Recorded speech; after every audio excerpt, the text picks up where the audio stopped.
नमस्कार साथियों, मैं हूं मंगलेश पटेल और आप सभी का स्वागत है हमारे YouTube चैनल पर। साथियों, जैसा कि हम प्रबंध के विषय में पढ़ रहे हैं, हमने प्रबंध की विशेषताओं में सबसे पहले नियोजन के बारे में पढ़ा, फिर हमने संगठन के बारे में पढ़ा। आज हम बात करने वाले हैं निर्देशन की। निर्देशन का क्या अर्थ होता है और निर्देशन की क्या विशेषताएं होती है।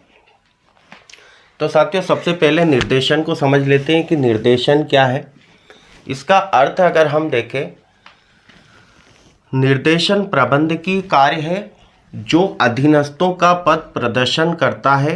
जब कोई प्रबंध का निर्णय लिया जाता है तो उसे उचित क्रियान्वयन द्वारा कार्य रूप में परिणत करना आवश्यक है। क्रियान्वयन अथवा निर्णय को लागू करने का कार्य निर्देशन द्वारा ही संपन्न किया जाता है। तो साथियों, निर्देशन यानी डायरेक्शन जो होता है, उसमें हम देखते हैं कि जो भी कार्य किया जाता है ना, उसका पूरा जो क्रियान्वयन होता है वो निर्देशन के द्वारा ही संपन्न होता है। क्योंकि ये भी प्रबंध में नियोजन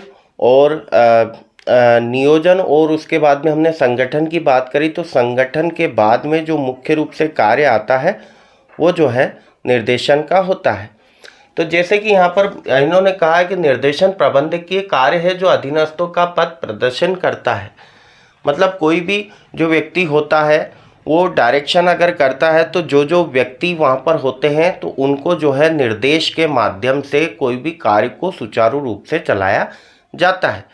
जैसे कि हमने कोई कंपनी है या कोई व्यापार है, तो उसमें कोई व्यक्ति है जो कि इसमें एक लीडर होता है। तो वो लीडर क्या करता है, दूसरे जो कर्मचारी होते हैं उनको निर्देश देता है कि आपको ये काम करना है, आपको ये काम करना है, क्योंकि योग्यता के अनुसार जो है उनका जो डेजिग्नेशन होता है उनके अनुरूप उनको जो है नियुक्तिकरण के माध्यम से रखा जाता है। तो निर्देशन में डायरेक्शन दिया जाता है कि किस प्रकार से आपको ये कार्य करना है, कितनी देर में करना है और कैसे करना है। साथियों, निर्देशन में अगर हम परिभाषा की बात करें तो डिमोक के अनुसार इसकी परिभाषा क्या दी है डिमोक ने, ये हम देख लेते हैं। प्रशासन का हृदय निर्देशन का कार्य है जिसके अंतर्गत क्षेत्र का निर्धारण, आदेशों तथा निर्देशों को देना एवं गतिशील नेतृत्व प्रदान करना आता है। तो साथियों, अगर हम बात करें कोई भी क्षेत्र है जिसमें हम कार्य कर रहे हैं तो उसमें जो है निर्देशन की मुख्य भूमिका होती है।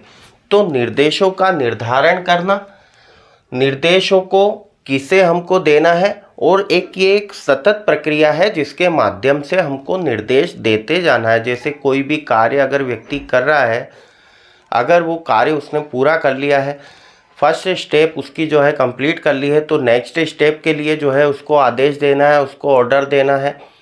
ऐसे ही वो कार्य जैसे जैसे बढ़ता जाता है उसी प्रकार जो है उसको निर्देशित किया जाता है।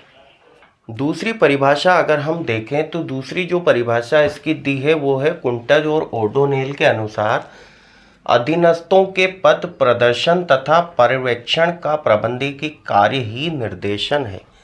मतलब इनके अनुसार कोई भी अधीनस्थ है, अधीनस्थ मतलब उसमें हम कर्मचारी मान सकते हैं जो कि उस व्यापार या कंपनी से जुड़े हुए हैं, उनको निर्देशित करना, उसके बाद में जैसे ही स्टेप बाय स्टेप उनको निर्देशित करते जाना और उनका प्रबंध करना, उनका मैनेजमेंट करना ही निर्देशन है।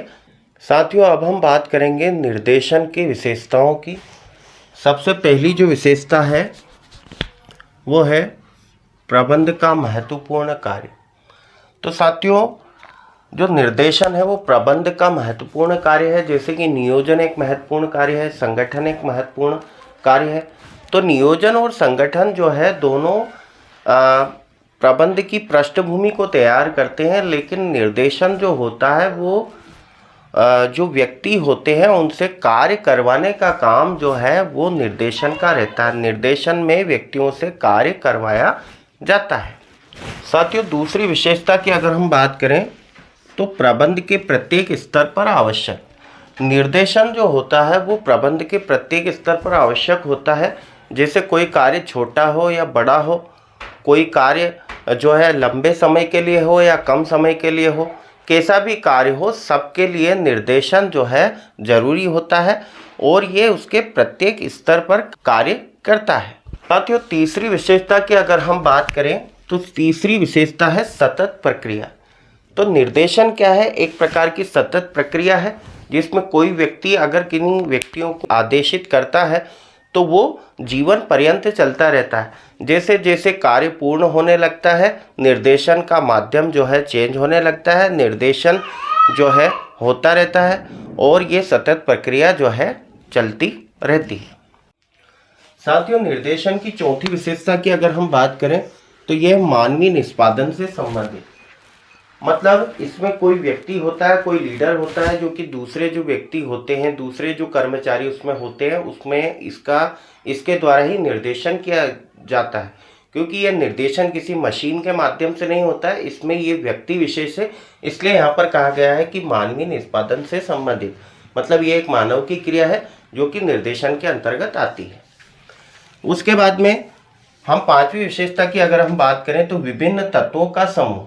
तो इसमें जो है विभिन्न प्रकार के तत्व जो है सम्मिलित रहते हैं, जैसे पर्यवेक्षण करना, किसी भी कार्य का क्रियान्वयन करना, उसको जो है आगे तक ले जाना, ये सारी बातें जो है निर्देशन के अंतर्गत आती है।